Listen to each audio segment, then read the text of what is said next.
One Piece, Vegapunk hampir jadi naga langit. Salah satu alasan terbesar mengapa kemudian York berkhianat dan ingin menjadi kaum naga langit adalah karena sosok Vegapunk mungkin pernah hampir jadi bagian dari mereka. Kaum naga langit merupakan tatanan tertinggi dalam struktur kehidupan di cerita One Piece.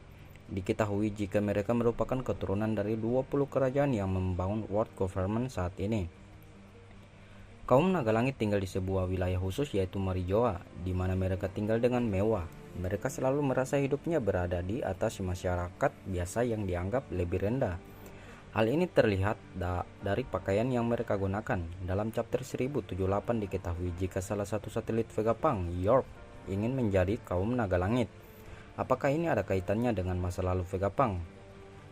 Maksud dari pernyataan di atas adalah kemungkinan sosok Vegapunk pernah ditawari untuk menjadi kaum naga langit pada masa lalu. Terdapat dua petunjuk utama yang mendukung spekulasi tersebut. Pertama adalah cerita sampul di chapter 1075 diperlihatkan bagaimana Vegapunk muda pergi ke Marijoa.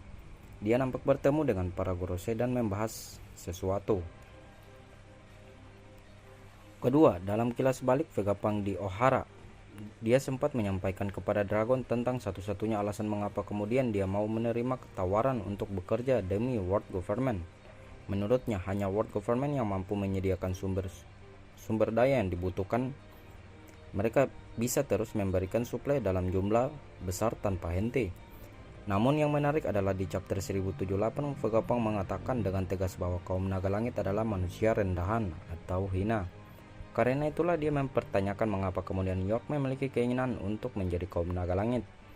Berdasarkan penjelasan di atas, ada satu hal yang besar yang bisa kita tarik kesimpulannya. Vegapunk tahu seperti apa sebenarnya kaum naga langit. Meskipun begitu, dia sadar bahwa hanya mereka yang bisa mewujudkan mimpi besarnya dengan menyediakan semua sumber daya yang dia perlukan. Karena itulah Vegapunk kemudian mau bergabung dengan SSG dan menolak untuk bergabung dengan pasukan revolusi.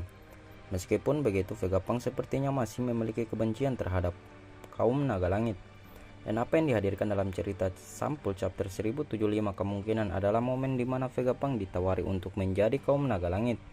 Hal ini karena mereka menghargai kecerdasan yang dimiliki oleh Vegapunk. Namun, kemungkinan besar Vegapunk menolak tawaran dari Gorosei tersebut. Apa yang kemudian terjadi dengan Vegapunk dan tawaran untuk menjadi naga langit kemungkinan jadi dasar atas alasan mengapa York berkhianat. Dan ini juga alasan mengapa kemudian York memiliki keinginan untuk menjadi kaum naga langit. Dalam chapter sebelumnya sempat dibahas jika York merupakan perwujudan dari hasrat terbesar atau keinginan Vegapunk. Karena keenam satelit Vegapunk mewakili masing-masing emosi atau sifat Vegapunk, rasanya masuk akal jika kemudian York menjadi perwujudan dari hasrat terbesar dari sang ilmuwan. Dalam hal ini ada kemungkinan jika Vegapunk sebenarnya juga memiliki keinginan besar untuk menjadi bagian dari kaum naga langit. Alasannya mungkin karena mereka bisa mewujudkan apapun yang diinginkan berkat sumber daya yang tidak terbatas. Tetapi di sisi lain, Vegapunk menggunakan intuisi dan perasaannya yang mana dia tahu seperti apa kaum naga langit yang sebenarnya. Dia tahu jika kaum naga langit adalah kelompok yang korup, suka menindas, selalu memandang rendah manusia biasa, dan sebagainya. Ini yang mungkin jadi alasan mengapa Vegapunk mengatakan jika mereka adalah manusia rendahan. Lalu apa koneksinya dengan York dan pengkhianatannya? York tidak memiliki kemampuan berpikir lebih jauh seperti Vegapunk, karena dia memang hanya mewakili satu emosi atau perasaan saja, yaitu hasrat. Dan ini juga yang kemudian ditunjukkan oleh York, di mana dia berkeinginan untuk menjadi kaum naga langit dengan menyingkirkan Vegapunk dan bekerja sama dengan world government. Ini adalah hasrat terbesar dari Vegapunk. Pertanyaan besarnya kemudian adalah apakah York memang mampu untuk menjadi bagian dari kaum naga langit. Meskipun York sangat ingin jadi kaum naga langit, tapi hal ini mustahil untuk terwujud. Satu hal utama yang membuat keinginan York mustahil terwujud adalah karena dia bukan keturunan 20 kerajaan. Seperti yang disebutkan di atas, posisi naga langit adalah mereka yang merupakan 20 keturunan kerajaan yang membentuk world government. York di sisi lain bukan bagian dari 20 kerajaan tersebut. Dia hanya satelit dari Vegapunk dan merupakan manusia buatan. Karena itulah rasanya masuk akal jika kemudian world government tidak mau memberikan status tersebut begitu saja kepada York.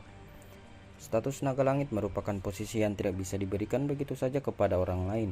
Yang menarik adalah bahkan world government justru menganggap York sebagai ancaman. Hal ini karena mereka menganggap York juga tahu apa yang dilakukan oleh Vegapunk dengan penelitiannya. Itulah yang bisa jadi alasan mengapa York dikhianati oleh world government, di mana mereka justru ingin juga menghancurkan York selain Vegapunk asli dan Pulau Eket seperti yang diperlihatkan di chapter 1079. Apakah kemudian York memiliki rencana sendiri mengapa kemudian dia ingin menjadi kaum naga langit? Bisa jadi. Kita nantikan saja kelanjutan ceritanya pada chapter yang akan datang.